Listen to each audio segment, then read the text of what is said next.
3 दिसंबर जादूगर ही छू मंतर। 3 दिसंबर कांग्रेस ही छू मंतर। मैं पूछना चाहता हूं, वो कौन सा पंजा था जो रुपये के 15 पैसे कर देता था? ये हमले इसलिए नहीं रुकते हैं क्योंकि दंगों के आरोपी मुख्यमंत्री के आवास पर दावत करते हैं। करौली और धौलपुर जादूगर को साफ साफ संदेशा दे रहा है। 3 दिसंबर जादूगर ही छू मंतर। 3 दिसंबर कांग्रेस ही छू मंतर। मेरे परिवारजनों, आज यहां करौली के लोगों को, राजस्थान के लोगों को कांग्रेस के पंजे से सावधान करने के लिए आया हूं। वैसे कांग्रेस के एक प्रधानमंत्री ने खुद ने इस बात को स्वीकार की थी, सार्वजनिक रूप से स्वीकार किया था कि दिल्ली से 1 रुपया निकलता है तो गांव में जाते जाते 15 पैसा हो जाता है। ये उनके एक प्रधानमंत्री ने कहा था, और वो तब कहा था जब पंचायत से लेकर के पार्लियामेंट तक कांग्रेस का ही राज था और कोई नहीं था। तब उन्होंने सार्वजनिक रूप से कहा था कि दिल्ली से 1 रुपया निकलता है, 15 पैसा पहुंचता है। मतलब 85 पैसा गायब हो जाता है ना? 85 पैसा गायब हो जाता है कि नहीं हो जाता है? मैं पूछना चाहता हूं, वो कौन सा पंजा था जो रुपये के 15 पैसे कर देता था?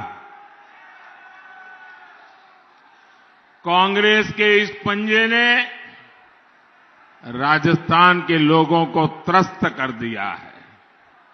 इसलिए जनता ने भी ठान लिया है कि अब कांग्रेस को वापस नहीं आने देना है।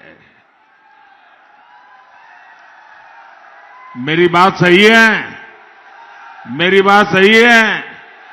कांग्रेस का जाना तय है, विदाई पक्की। हमारे कांग्रेस के जादूगर साहब अब कुछ ही दिनों के लिए सीएम की कुर्सी पर है। साथियों, राज्य में कानून का राज हो, ये हर राज्य की पहली जिम्मेदारी होती है। जब से यहां कांग्रेस की सरकार बनी है, तब से राजस्थान में हर तीज त्योहार के दौरान दंगे होते रहे हैं। एक तरह से हर वर्ष राजस्थान में कोई न कोई बड़ा दंगा राजस्थान में जरूर हुआ है।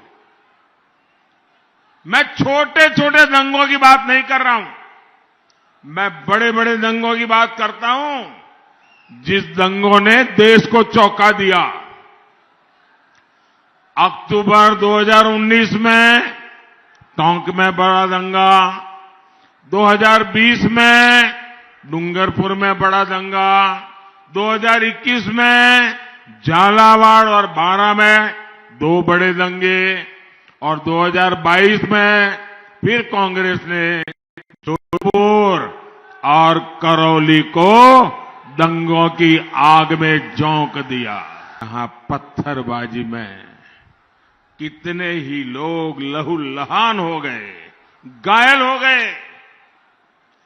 कितनों का व्यापार कारोबार चौपट हो गया। कहीं परशुराम जयंती पर हमला, कहीं नववर्ष की शोभा यात्रा पर हमला, कभी दशहरे के जुलूस पर हमला। ये इस हमले क्यों रुकते नहीं है भाई? ये हमले इसलिए नहीं रुकते हैं क्योंकि दंगों के आरोपी मुख्यमंत्री के आवास पर दावत करते हैं।